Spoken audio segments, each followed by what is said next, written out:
Do you find yourself successful? Successful? Yes, very.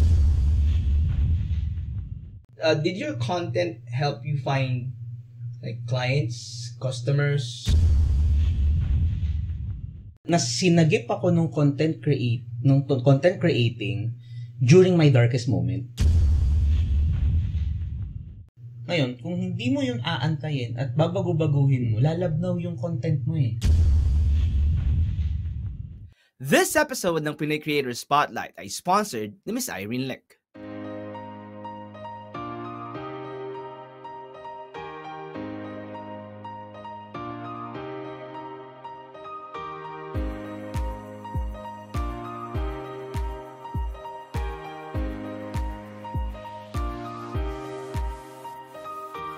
Naho-homesick ka ba? Kailangan ng kakwentuhan at kakulitan? Pasyalan at mag-subscribe kay Irene Lick. Kiligin at ma-in-love sa mga mapang-akit niyang short videos. Samahan natin si Miss Irene Lick.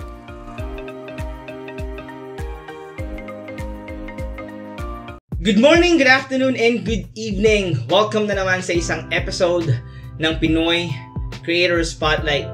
Nandito kami ngayon sa Amaya Steps sa Sukat, Parañaque para interviewin ang ating guest for today. Pero bago yan, syempre, pasalamatan muna natin ang major sponsor ng Pinoy Creator Spotlight. Maraming salamat kay Ms. Maria Marcel for sponsoring this video podcast. Today, on this episode, kasama na natin ang isang kaibigan natin sa YouTube, isang financial coach, isang content creator, the man behind the Unstoppable Morning. We do have RJ Chongson. Woo! Thank you for having me. Ayan. So, bumati ka muna, Ninong RJ or RJ Chongson. Nasaan akong Ninong RJ? So, yun yung dating branding eh. So, yun. Good morning, Unstoppables. And thank you for yung support, yung love na binibigay nyo sa show ni Manong B. At patuloy nyo suportahan yung channel niya. And if you want to follow me din, follow RJ Chongson sa YouTube, sa Facebook, and join strong sa Instagram. Alright. At syempre, yung Unstoppable Morning na podcast ko sa Spotify. Available na rin pala sa Spotify. Yes. Unstoppable Morning. Kagaya rin po ng Pinoy Creator Spotlight. Alright. So yan, umpisahan na natin ang episode na to, of course, by asking RJ Chongson, sino po ba? Kasi alam ko, probably, yung mga audience mo sa Unstoppable Morning, they already know you, but yung mga audience na Manong Butus, the mga content creator, they might not know RJ Chongson yet. So, if I'll be asking you right now, sino ba si RJ Chongson? Ako, lang naman ako, simpleng tao. Kidding aside, I am a chef before sa isang restaurant na kilala na ngayon dito sa Philippines. Hindi ko na babanggitin kung anong restaurant. Then, na-realize ko kasi na parang ito lang ba talaga yung income, ganyan, paano ba ako magmamanage ng money, paano ba talaga. Then, nagtayo ako ng restaurant after nun, kaso nga lang, nalugi, hindi dahil sa, hindi naman ako marunong magluto, nalugi kasi hindi ako marunong mag-handle ng finances ko. Kahit yung finances ng business, hindi ko alam paano patakbuhin. Then, mina-attendan lang akong seminar na nagtuturo paano ba maggumawa nung proper financial planning, paano ako mag-handle ng business. Then, to make the long story short, I'm in the 11th year ko na ngayon dun sa industry. Nagtuturo ako financial planning. I'm a financial coach. Nagtuturo din ako saan ba dapat, paano ba mag-i-invest ng tama, paano ba tatayo ng business from scratch na hindi ka masyadong hirap, and especially paano ba yung financial, yung budgeting ng business mo, paano yung accounting ng business para hindi ka malulugi. So far yun yung ginagawa ko, yun yung ginagawa ko for the past 11 years. Pero most of the time, dito lang sa bahay, freelance, paluto-luto, pakain-kain. Ay, hindi mo itatanggi na yung niluto mo kanina sobrang sarap. Anong tawag dito? Actually, di ko alam ano tawag dyan. Kasi, naghahanap lang ako ng available ingredients na nandito. Tapos, tinignan ko lang yung kung ano yung available, yung kung magko-complement na flavor. So, niluto ko. Coming from Century Tuna. Maybe. Sarap. Alright. So, yun. Ninong RJ, as a financial coach, as someone who actually teaches on how to manage, finance, kasi nga sabi mo, 11 years kang financial coach, bakit mo naisip na maging content creator? I mean, saan nagmula yung idea na pumasok sa mga video sharing platform like YouTube? Kasi way back 2016, makikilala ka kasi dun sa field na itong si Sir Ryan okay to, Sir RJ okay to, marunong to. Kung gusto mo matuto, kung nagsisimula ka pa lang sa industry, ask him. So, nagsimula ako niya mga 4-5 people na nagtatanong na, Sir, paano ba paano ba maghanap ng clients? Doon kami nagsimula. Tapos, nagulat na lang ako, nagtatanong sila, pwede po ba magdagdag ng tao? Sabi ko, sige lang. Tapos nagsimula yung biruan na ninong, tinatawag nila ako ninong kasi nga, hindi pa daw Pasko, dami daw learnings, dami ko daw sinishare, di daw ako kumbaga, hindi ako nagdadamot sa kung ano yung experience ko, ano yung natutunan ko. Then, habang tumatagal nagulat na lang ako, nasa 100 plus na sila across all brands, meron na akong kasama across all brands. Then, nahihirapan ako na sagutin kasi ang dami na nila doon sa GC. Minsan, sagot ko na, tatanungin nila uli, Nino, paano nga uli yun? Sabi ko, sagot ko na yun hahanapin ko na naman, o sasagutin ko na naman. So, I've decided na gumawa ng video na habang kumakain o habang nagdadrive, sinasagot ko yung mga inquiries nila, yung mga questions nila. Tapos, pinopost ko doon sa close group. May isang nagsuggest sa akin na, Ninong, ba't hindi mo ilagay sa YouTube? Baka pwedeng eventually mas lumaki pa yung group or mas mapagkakitaan mo kasi may monetization ganyan yung YouTube. Tinesting ko. Pero marami palang trabaho kasi kailangan mo pang i-edit kasi yung ginagawa ko sa kanila hindi ko naman ini-edit yun nandun lahat ng flaws, lahat ng problema, lahat ng yung poses, lahat nandoon and eventually umukay naman. Ilang taon na ba ako sa YouTube? 2018? Hanggang ngayon nag-YouTube pa rin naman ako. Masaya yung journey. Masaya, rewarding, and malaki yung natulong sa akin ng YouTube. Personally. So from raw videos na ina-upload mo lang sa isang close group, may nagsuggest na ilagay sa YouTube and you're now uploading them sa mga matrabaho, including editing sa YouTube. But the intention is just to mas mapalawak yung reach at masagot yung mga questions ng mga members ng group mo para hindi ka pa ulit-ulit. Ulit-ulit yung pagsagot, nakakapagod. Nakakapagod pag paulit-ulit. Kaya relate kayo sa akin kapag paulit-ulit ako sumasagot ng mga tanong niya. Pero Ninong RJ, doon din pala nag-umpisa yung tawag sa'yo na Ninong RJ sa group na yun. Yes, doon din nagsimula yung tawag. Hindi pa Pasko, marami na regalo. Hindi pa daw Pasko, marami na daw regalong learning. So why did you decide to change your branding from Ninong RJ to RJ Chongson? Actually kasi gusto ko lang gamitin talaga yung pangalan ko. Nangyari yun nung nagdo-doodle ako. Yung RJ Chongson ko na name, nagulat ako, may nabuo akong panibagong name, which is yung Join Strong. So sa sobrang tuwa ko lang doon sa nabuo ko na yung coming from my name. Sabi ko, I think I can rebrand doon sa talagang pangalan ko. Tapos yun yung gagamitin ko parang alter ego or pen name, yun yung ginawa ko. Napakagandang idea nun. And when it comes to your content sa YouTube, I mean, so, as of right now ba, ganun pa rin yung mga content na ina-upload mo? Questions, or sagot sa mga questions nila sa group? Or did you uploaded like other type of contents bukod dun sa mga sagot sa question nila? Actually,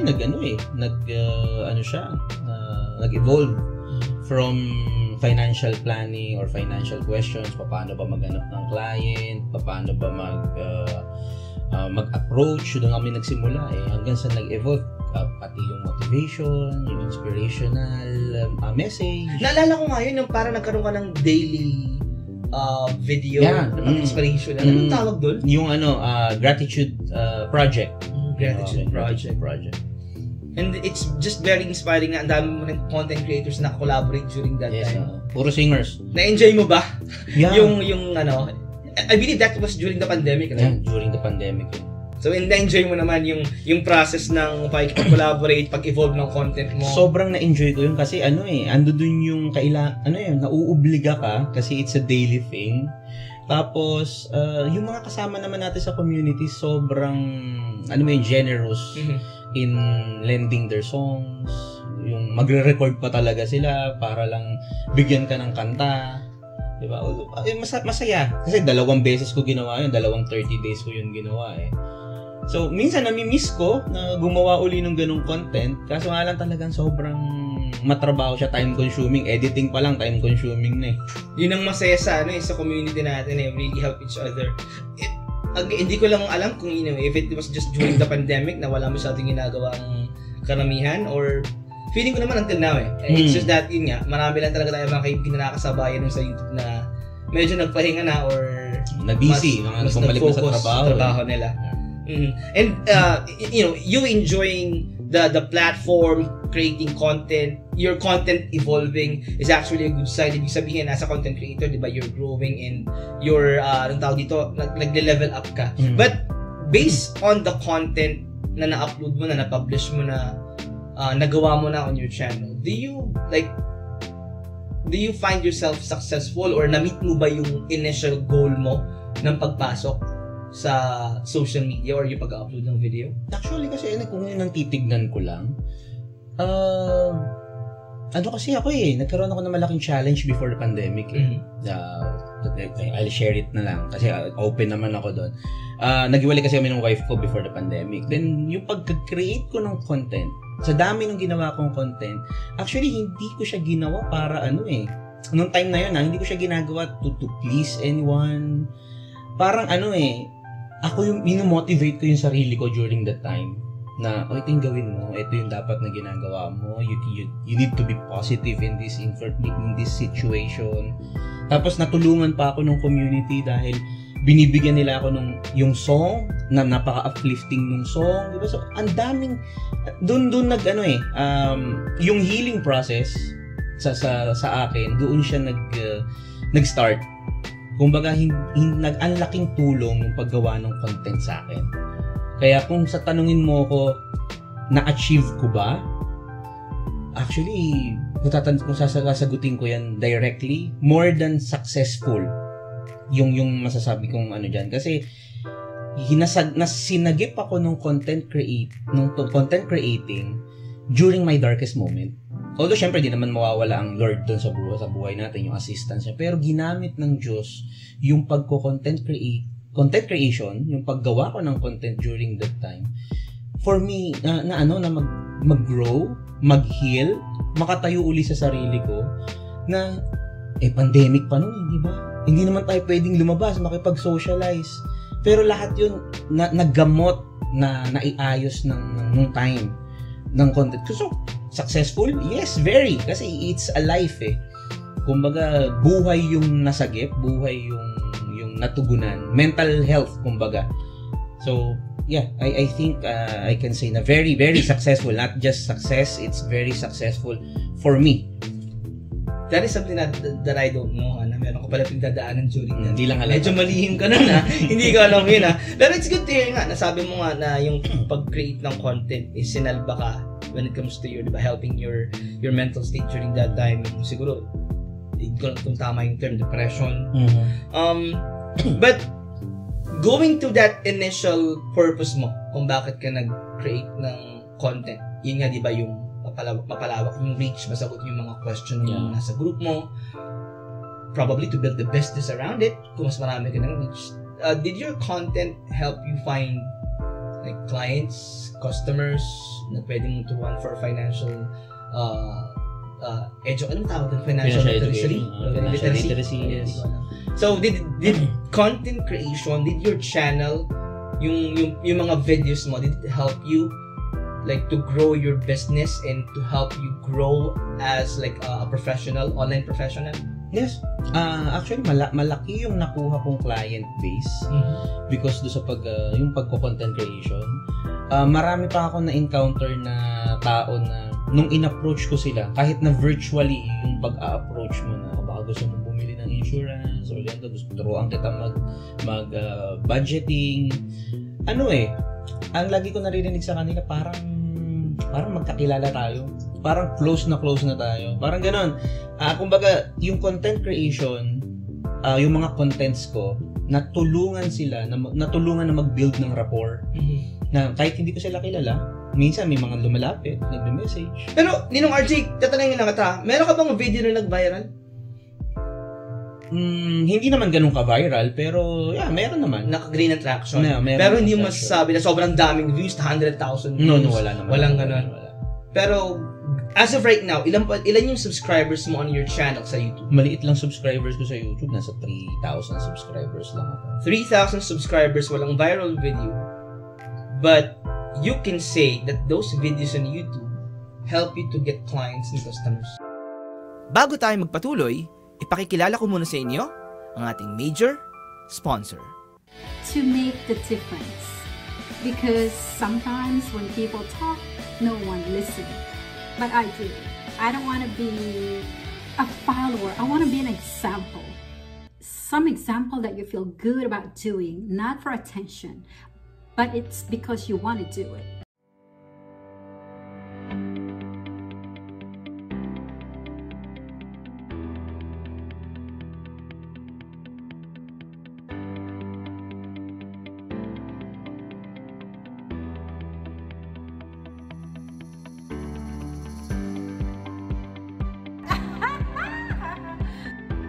Most of my lingerie are like Barbie dolls.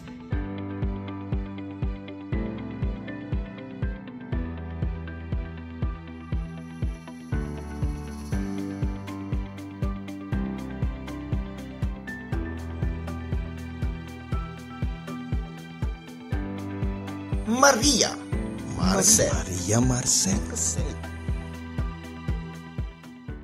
3,000 subscribers, walang viral video. But you can say that those videos on YouTube help you to get clients and customers. Yes. On your profession. Kung yung nilagay kong effort versus dun sa kinita ko, malaki yung kinita ko coming from that contents. Kasi ilang beses din ako na-invite sa mga hospitals. Kahit na virtual sa Zoom lang eh. Kasi during that time, hindi naman tayo nakakalabas. So, karamihan talaga ng mga ginagawa natin, puro virtual. No, tapos after nun, nung mga invitation sa akin na gano'n, biglang may client na ako. Na kumbaga, at home, parang work at home na yung setup eh. Na wala, gawa ka lang ng content. Malaki talagang bagay yung paggawa ng content kasi nakikita ka nila. Nag-build ka ng trust dun sa tao. Tapos yung persona yung branding na itawid. So, I think kahit na ganun kaliit yung following, kumita naman ako dun. And that actually, I just wanted to hear it from you eh. Parang it will serve as a testimonial na hindi lang numbers lagi yung basihan. When it comes to building your brand, getting clients and customers online, importante rin kasi talaga yung meron ka nakikreate ng content or yung content creation. Kasi pag merong tao na nakarinig ng pangalan mo, for example, nag-pitch ka sa ganitong tao tapos hindi ka kilala, unang-unang nilang gagawin is search ka eh. Yes. Either sa Facebook, sa YouTube, and if there's something there na makikita nila at makikilala ka nila, siguro yun yung reason kung bakit sinabi nila sa'yo na parang kilala kita. It gives credibility eh. It builds credibility dun sa mga prospects ba? Sa mga prospect clients. So, totoo pala. So, sa mga nanonood, yun yung sinasabi ko palagi sa inyo na kaya importante yung pag-build ng brand, yung pag-create ng content. Kahit maliit pa lang yung following, it will help you to grow your business. Now, aside from getting clients, customers, are there any other achievements or opportunities na nag-open up because of the content na na-upload mo na and the style of masasabi nating online marketing na eh, di ba? Hindi ka lang nag-upload ng video para i-monetize yung video na yun. You're trying to market yourself, your profession, your product. So, meron ka bang ibang opportunities na kasi yun yung narinig ko lagi, maraming opportunities na nag-open up. Are there any other opportunities na nag-open up sa'yo na hindi mo pa na-experience before or hindi mo naisip nung una kang di ba, as a financial coach nung nag-create ka ng content? Yung mga nag-gain ko na friends, clients, sila eh. May mga naging kaibigan nga ako as far as US, as Australia. Nagugulat na lang ako.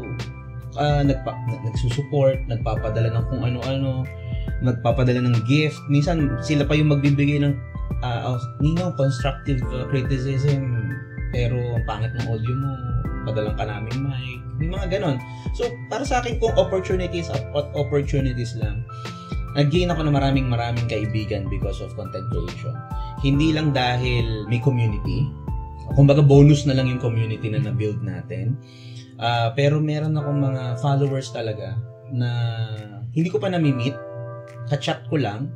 Pero, alam mo yun, yung sobrang nandun yung love. Andun yung support na pag pumunta ka ng US, dito ka tumira. Pag pumunta ka ng Australia, dito ka sa akin tumira. Hindi pwedeng, ganun na yung maririnig mo sa kanila na, hindi mo tayo magkakilala. Hindi pa kayo nakikita personal. Hindi ko naman kayo nakikita personal. Pero sasabihin na, pag napasyal ka dito, just get your visa, punta ka dito ka sa amin tumira, kami na bahala sa lahat. Para sa akin, it's a big opportunity kasi hindi mo naman yung napupulot lang ng basta-basta o hindi mo naman yung makukuha working 8 to 5. Diba? Kasi mga katrabaho mo, yun lang naman yun eh. Pero yung paggawa ng content, siguro na-inspire sila, na-motivate sila somehow dun sa mga binigay ko na contents, na punta ka sa amin. A sign of appreciation. Kumbaga, giving back. It's a sign of giving back para sa akin. Punta ka dito ka sa amin, you stay here. If you want to work here, hanapan ka namin. Sana all. Diba yung gano'n? Ito yung narinig ko na eh. Kaya nakakatawa, nakakataba ng puso. And aside from that, na-mention mo sa akin isang araw na because of your knowledge sa content creation, you were able to ano bang tamang term, to conduct a masterclass para sa mga online professionals, online businesses on how to use yung content creation to promote themselves and their businesses. Can you tell us more about it? It's a small group lang naman. Yung mga tinuturuan ko before, yung maliit kong community na yun, prior YouTube, sila yung tinanong ko. Ang dami ko na natutunan doon sa journey ko, doon sa from editing, from conceptualizing ano yung content na gagawin mo, paano mo ba gagamitin yung product mo, gagawin mong content, pwede ko i-share sa inyo. Pero para maging worthwhile lang din nung time, sabi ko para magkaroon lang din ng value sa inyo, mag-charge ako minimal cost. Tapos pambayad ko lang din ng Zoom ko. So, ganun yung ginawa ko. Magkano lang yun? 1,000 pesos lang per head. Then, okay naman. Maganda yung naging outcome. Mga naggawa na ng mga sarili nilang channels, naggawa ng sarili nilang TikTok accounts. Meron ako isang naturuan, nagulat na lang ako. Ninong, yung TikTok ko, 25,000 views. Ganun siya. Natalo mo ba ako? Sabi ko pa, nalampasan mo pa yung views ko nung amin. Pa 300, malaki na 11,000 sa akin. Pero, talking about it since nagtuturo ka ng content creation, para i-promote yung profession at yung business nila online, pag tinanong kita ngayon, will you say na expert ka sa content creation? Hindi. Pero, kahit hindi ka expert sa content creation, you were able to get this opportunity and sabi mo nga, kahit minimal lang, pinagkakitaan mo pa rin yung knowledge na meron ka, kahit hindi ka expert, para i-share sa mga taong hindi pa alam, di ba? Walang idea kung paano gamitin yung content creation to grow their business. So, this is also a test. Ang dami ko nakukuha testimony kay RG Chongson. This is also a testimony that you really don't have to be an expert to share something and provide value. Yes. The thing is, kailangan maspatan mo yung opportunity. Pag nakita mo may opportunity to share, to give value, syempre, minsan naman, very gracious naman yung mga tao sa paligid natin to compensate ba? Na, sige, Ninong, kasi value naman value for money. Sige, try natin. Tapos, bibigyan mo ng offer na, sabi ko sa kanila, 50% lang. Pag sa palagay mo, wala ka natutunan during the session, huwag mo nang bayaran. Okay lang yun. Hindi mo tayo mag-aaway because of that. Sa palagay mo, hindi mo natutunan. Okay lang. Pero kung natutunan mo, i-full payment mo ako. So, yun yung lahat nag-full payment So, sabi ko, okay. So, maganda siya. Ngayon, pinag-aaralan ko kung kailan ko ulitin kasi medyo time-consuming. Masterclass yun sa'yo Hindi talaga siya yung online course. Kasi 3 days yun 3 days siya nag-last na nasa 3 hours each. So talagang pag nag-set na ako ng mag-start na tayo, minsan meron pang Malilate pa dyan. 30 minutes actually tuturo ko yung edit ano yung style ko, techniques ko. Kasi you can always offer something na hindi kayang i-offer ng iba. Kunyari, iba yung kayang i-offer ni Manong B sa kaya kong i-offer.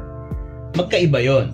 So, kahit na sinong content creators, meron silang something na pwedeng ilagay on the table. Kasi nga, iba yung journey mo Iba yung journey mo, iba yung naging journey ko. Iba yung traction na nakuha ko sa traction na nakuha. Kasi tayo, from scratch tayo nagsimula Talagang wala naman tayo idea nun Nag-aapiran lang tayo sa mga live stream nun di ba? So, yun yung journey. Yun yung, kumbaga yun yung binayaran nila sa akin. Ano ba yung napulot ko nung ilang years na ginagawa ko siya.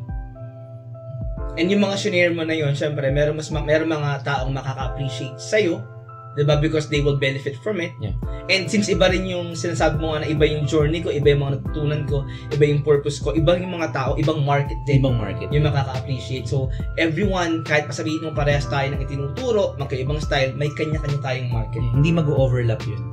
Never mag-o-overlap yun. Yung tinuturo ko palagi sa mga live ko. And guys, again, sa mga content creators, importante itong pinag-uusapan namin ngayon because again, this is a testimonial na kahit pa parehas kayo ng kadibig, kasi ganun yung sinasabi nila minsan, madami ng kakompetensya, marami ng kagaya ng content.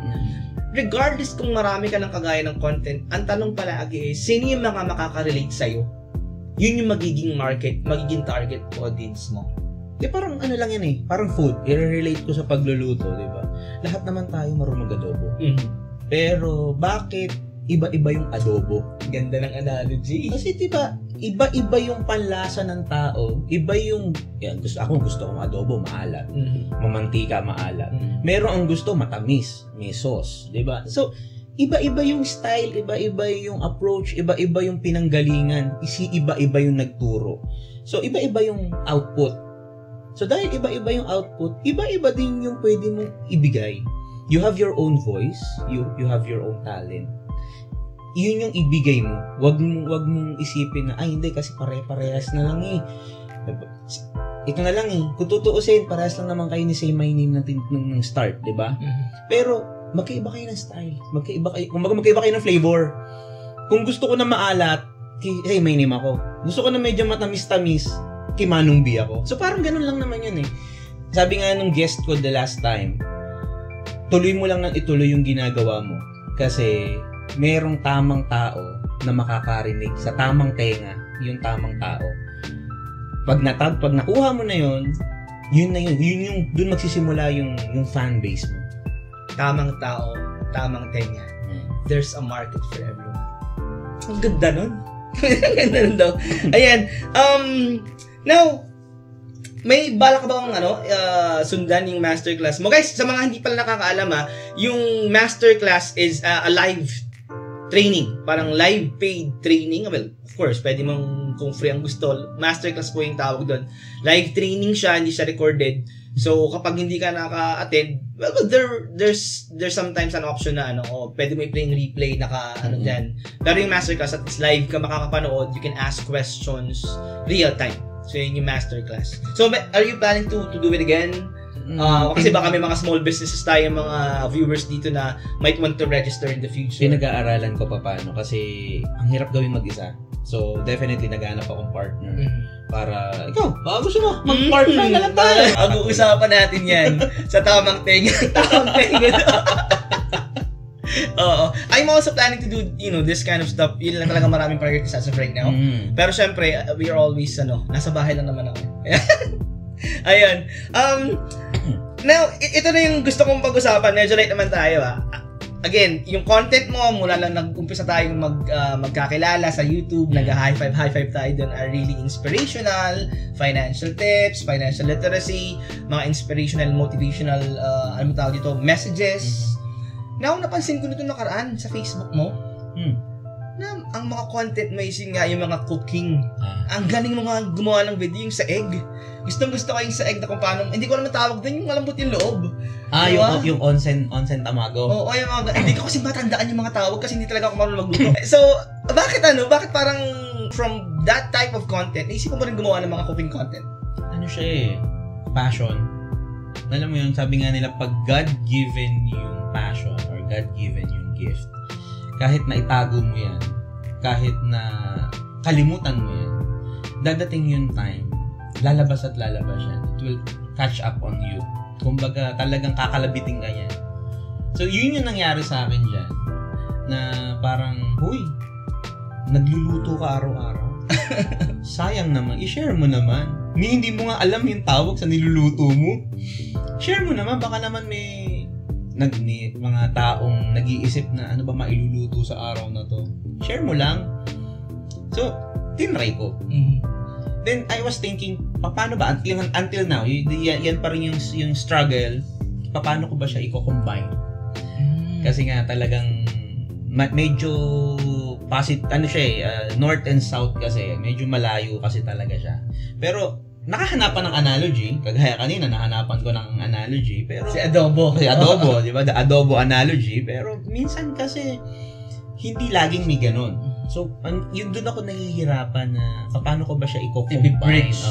Yung audience ng cooking, at saka ng mga motivational content mo. Kasi, definitely, lahat naman tayo mahilig kumain. Pero, minsan, madalas naririnig natin habang nagluluto, naririnig ko to before pag nagluluto yung nanay mo, puro sermon yung naririnig mo. Pag ako namatay, ganyan mo maririnig mo, magugutom kayo, ganyan mo maririnig mo Pero ngayon, pag nagluluto ako, coming from the heart yung pagluluto, paano ko ba i-inspire yung viewers? Na, kumbaga, again, putting something on the table na ibang flavor, ibang style. Kasi so far, maraming magagaling na chef. Maraming magagaling na content creators na cooking ang content.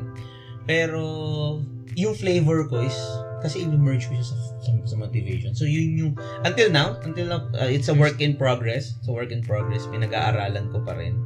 And hopefully sooner than later makapaglabas ako ng content na talagang nasabot mo na yung question. Na-merge ko na siya. Naglagay mo na yung last piece ng puzzle kung paano mo siya gagawin. Yeah. And that is something that you have to work out in this coming days para ma-figure out mo siya on your own kung anong tamang lasa na ma-merge mo yung motivational and inspirational content mo sa challenging yan. But I know you'll figure it out. Now, naisip ko lang na na yung sabi mo na passion mo kasi yung pagluluto na ganun pala talaga na kahit minsan, kasi may mga ganun naisip ko ito, may mga content creator na meron silang passion on content creation nung nag-start sila sa content nila, sa channel nila. But sometimes, they're being driven away sa kung ano yung pinapanood at gusto ng audience. Yes, And sometimes, it's actually like a challenge kung paano mo pagbibigyan yung audience mo at paano mo pagbibigyan yung sarili mo. Ikaw, RJ Chongson, sa palagay mo, if meron kang passion na gusto mong gawin sa channel mo, meron kang something na gustong i-provide, but the audience wants something, wants a different thing, rather than sa kung ano talaga ipupush mo. Ikaw, ano yung ipaprioritize mo? Will you prioritize kung ano yung mas tinatangkilik?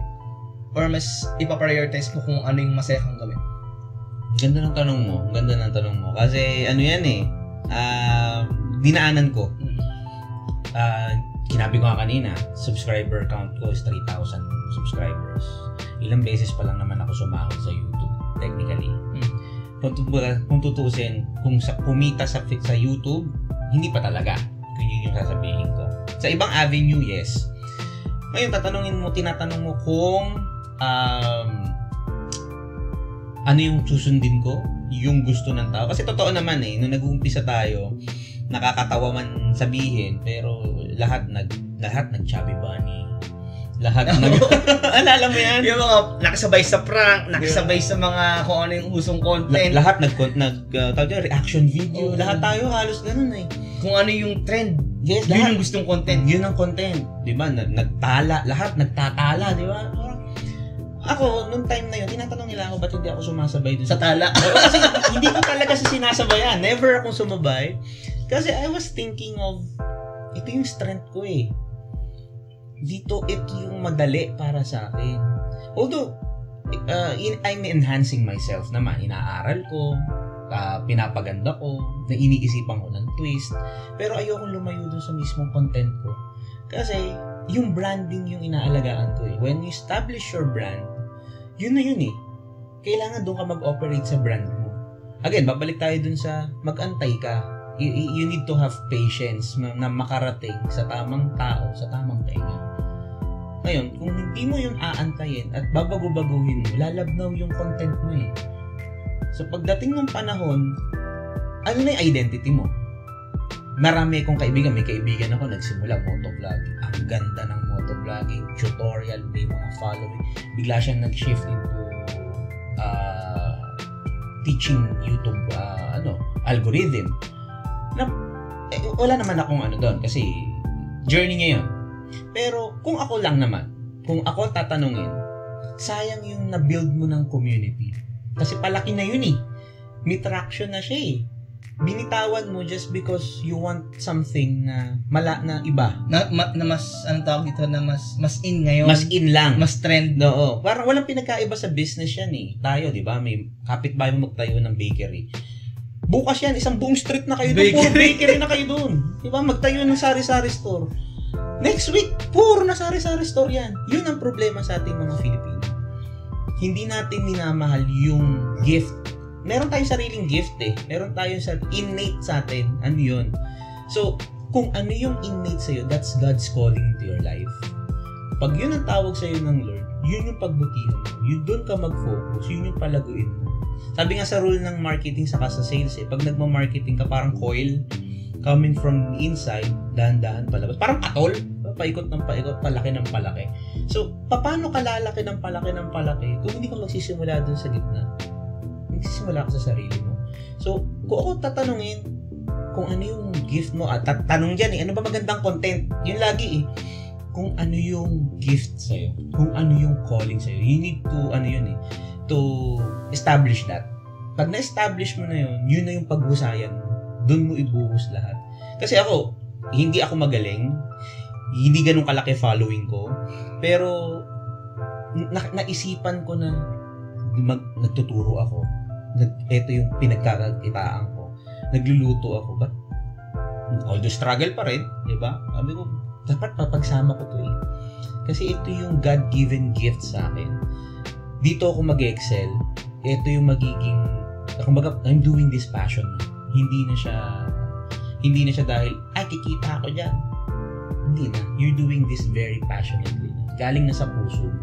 So, pag galing sa puso mo, normal na yung galaw mo. Hindi na plastic, hindi na staged, hindi na scripted.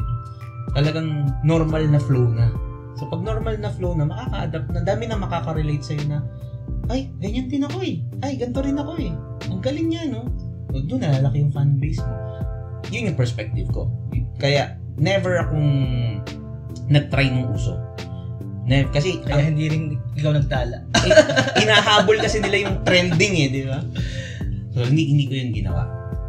Napakaganda ng advice na yun. Napaisip tuloy ako bigla. Ang ganda ng advice. Napakaganda. And, to piggyback on that, di ba sabi mo nga, passion, you just have to pagyamanin ito hanggang sa lumaki na magkaroon ng fanbase. And doon na papasok yung yung kasabihan na if you do your passion, you will not work a day in your life. So napakaganda ng advice mo Ninong RJ. Ano pa Ninong RJ pa rin ako? Sana ako si Ninong RJ, sorry. RJ Chongson. Ayan. So siguro before we end this interview, I just wanted to ask your advice lang din. Ikaw as a financial coach, as someone who teach small businesses and online professionals on how to grow their business, their brand, to reach their market in social media through content creation. Ano yung maibibigay mong advice do sa mga online professionals and small business na hindi pa rin inaalam hindi pa rin alam yung power of content creation? Mag-content creation na kayo. Kasi pag di nyo pa yan ginagawa, may iwan kayo. Kasi totoo yung sinabi nila nun eh. The first screen, way back, parang parang if my memory serves me right, ang sabi, dati ang first screen to market, para mapalaki yung business mo is paper. Newspaper or yung flyers, that's screen number 1. Screen number 2 nung dumating yung TV. So yung commercials. Ngayon screen number 3 is yung ang liit-liit na ginagamit natin araw-araw, which is mobile phone. Ito tong phone na to. To ang liit-liit niya, ito na yung dadala mo to hanggang CR eh. 'Di ba? Matutulog ka na lang nakaganyan pa sa mukha mo eh. So kung gusto mo talaga na mag-expand yung business mo, sabi nga ng mentor ko ni Coach Shinky, dalawa yan eh. You need to have an online presence, and second, kailangan dinideliver yung goods mo. Pag hindi yan, wala yung online presence at hindi yan deliverable at yan na-deliver, mamamatay yung negosyo mo.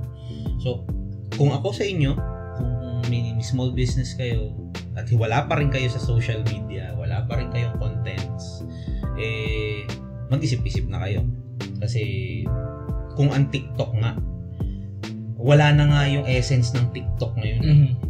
Pag nag-scroll ka ngayon, puro ang ganda ng tabo ko. Binigyan tabo. Click niyo yung yellow basket, online diba? shopping. Ganun na yung trend. So, kumbaga, kailangan nyo talaga ma-develop yun. You need to spot the opportunities sa Malaway. Pag nakita mo yung opportunities, grab mo na yung opportunity. Kasi, pwede ka maunahan ng iba. Kasi, naniniwala ako dun sa lahat ng opportunity, lahat ng ideas, nandiyan lang yun.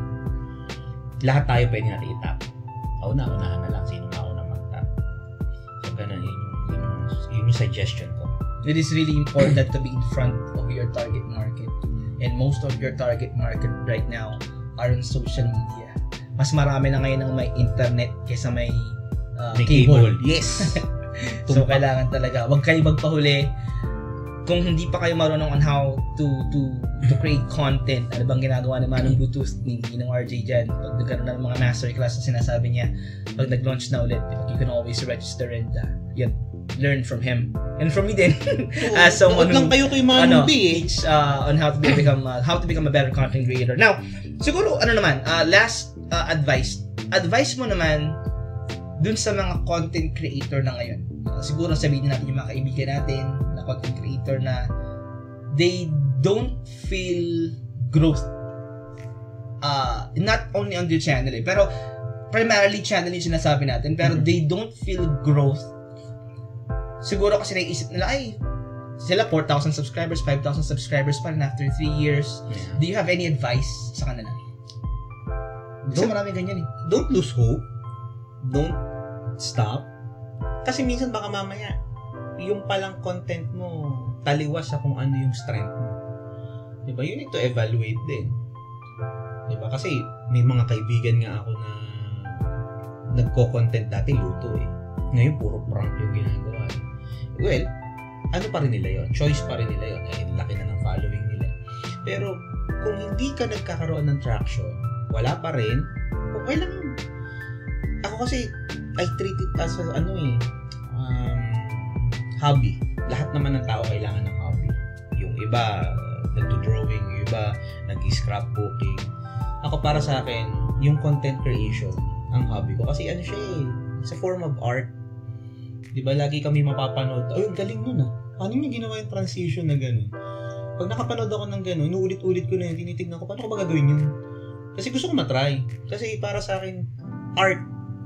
So, pag ganun ang perspective mo, again, it's a change of perspective. Pag ganun ang perspective mo, hindi ka mapapagod. Pero pag ang thinking mo, gusto ko lang kumita, yun lang lagi, hindi mo na kumikita dyan tapos sasabihin ng partner, hindi ko na kumikita dyan, tigil mo na yan. Diba? So pag ganun, namamatay talaga yun. Pero if you think it as a ganitong perspective na, I think, ginagawa ko lang yan as hobby, pang-distress, diba? Do it. Go ahead. Go on and do it. Wag mo nang intindihin yung subscriber. Wag mo nang intindihin yung, ano palang subscriber ko? Wala naman nanonood eh. Do it for yourself. Ako kasi ginawa ko eh. Kasi kung titingnan ko yung subscriber count, yung monetization, matagal na ako tumigil. Pero ang tinitignan ko kasi is, wala lang. Ano lang to eh. Para sa akin, hobby. Again, babalik ako dun sa, ang laki kasi nang natulong sa akin din ito. Kumbaga, biruin mo, yung focus ko hindi nawala. yung utak ko. Kumbaga, mental health, kung yun ang pag-iisipan mo, dahil nag-iisip ka ng bagong content, laging, ano ba yung gusto ko? So, umpisa ganun eh. Ano ba yung gusto ko? Ano ba yung gusto ko? Tapos pag kakaroon ka na ng traction, kakaroon ka na ng fanbase, ano ba yung gusto naman nila? Hahanapin mo yung crossing point nun eh. Pag nakita mo yung crossing point, yun na yung sweet spot mo. Eh, paano mo makikita yun? Kung titigil ka. Kung tatamarin ka na. Yes, pwede naman magpahinga. Nakakapagod naman talaga gumawa ng content. Pero, again, kung wala kang traction, kailangan mo manood kay Manong B. Kasi, more on the technical side eh. Ibig sabihin, may mali. Kung hindi lumalabas. Eh, saka, doon sa mga nakasama natin, sa napansin ko talagang walang traction. Kasi bakit mali yung start eh. Yung sub to sub na ginagawa natin ng araw. Talagang ang laking impact. Ako lately lang ako nakakakuha ng traction ulit. Lately lang talaga siya na actually kailan lang nag 3,000 subscriber yan eh. Plus, actually parang 28 days ago nung pumasok yung 56 new subscriber nang wala lang akong ginagawa. Pero ilang taon na yan na nasa 2,000 lang. So, ibig sabihin, kailangan mo munang aralin ano ba talaga yung tamang hashtagging mo dyan. Lahat. Kailangan mong aralin yung technical part kung talagang gusto mo magka-traction. Pero kung ang purpose mo lang is hobby, okay lang yun. Pagbutihan mo lang, gandahan mo. Do it for yourself. Do it for yourself. Pakita mo sa partner mo, pakita mo sa kaibigan mo. Maganda ba? Diba? Kasi minsan, magtatanong, talagang nilagay mo pa sa loob ng microwave yung camera mo, mga pa ganun pa sila. Added bonus na lang yun. Kumbaga, bonus na lang yun para sa akin. Pag may naka-appreciate. Pero at the end of the day, ginagawa ko siya kasi yun yung time na para ka nagme-meditate. Dalawa yun eh. Pag nagluluto ako, para ka nagme-meditate kasi you're in the present. Kasi iniisip mo ano ba ilalagay ko ingredients. Pag nag-i-edit ka, pag gumagawa ka ng content ganun din yung takbo ng utak mo. So, I treat content creation as meditation. Yun. Napakaganda ng advice na yun. And sana maraming mga current content creators, lalo-lalo na yung mga kasabay namin na makarinig. Kasi again, you have to stick on your goal. And sabi nga ni RJ or the RJ Chongson, if you're doing it for yourself or for your passion, di ba? Do it. Just go ahead and do it. If iba yung goal mo, kasi iba yung nakikita mong result, di ba? There might be something wrong. And you really have to find what it is so you can solve it, fix it. Maraming salamat, RJ Chongson. Sorry talaga napapaninong RJ ko. No problem. RJ Chongson sa pag-guest sa aming podcast today. Napakadami natin na pag-usapan and I'm really happy and I learned a lot from you. Maraming salamat. Baka meron kang gustong i-promote, batiin, di ba? Mag-propose dyan. Hindi, what I mean is bumati. Ayan, sa mga audience mo i-promote sa ating mga manonood. Bumati po, mga kamag-anak. Gusto kong batiin si Queenie, saka si Esmeralda. Sila yung mga close sa buhay ko ngayon. Salamat kasi marami silang dinatulong sa akin doon sa journey. Salamat din doon sa lahat ng fans, sa lahat ng supporters. Kumbaga yung love nyo, yung nag-fuel din nagawin ko siya. Gawin ko pa rin kung ano yung ginagawa ko. Although may mga slight changes, nandun pa rin sila eh. Hindi nagbabago yung support. And promote. Wala naman ako masyado ipo-promote kung hindi follow me on my socials, YouTube, TikTok, ano pa ba? Instagram, Facebook Reels. Naganda ng mga Facebook Reels. Facebook. Ayan. Tapos connect tayo, kwentuhan tayo. May times na gusto niyo mag-guest sa podcast ko. Tara, kwentuhan. Unstoppable Morning sa Spotify. Gusto ko lang din kasi pare-parehas naman tayo may story to give. Everybody has a story to give na pwedeng mag-spark ng inspiration sa ibang tao. So, yun lang. Let's connect. Kita-kita. Message. Friends, naghahanap lang talaga ako ng mga kaibigan. Nag-iipon ako ng maraming kaibigan. So, yun lang. So, maraming salamat for guesting me. Thank you for yung ano ba? Thank you sa t-shirt. Maraming salamat kasi dinayo nyo pa ako talaga dito. And yun, nag-enjoy ako dito sa session natin. Alright. Maraming salamat Ninong RJ sa ating mga viewers. Kita-kits tayo sa susunod na episode ng Pinoy Creator Spotlight.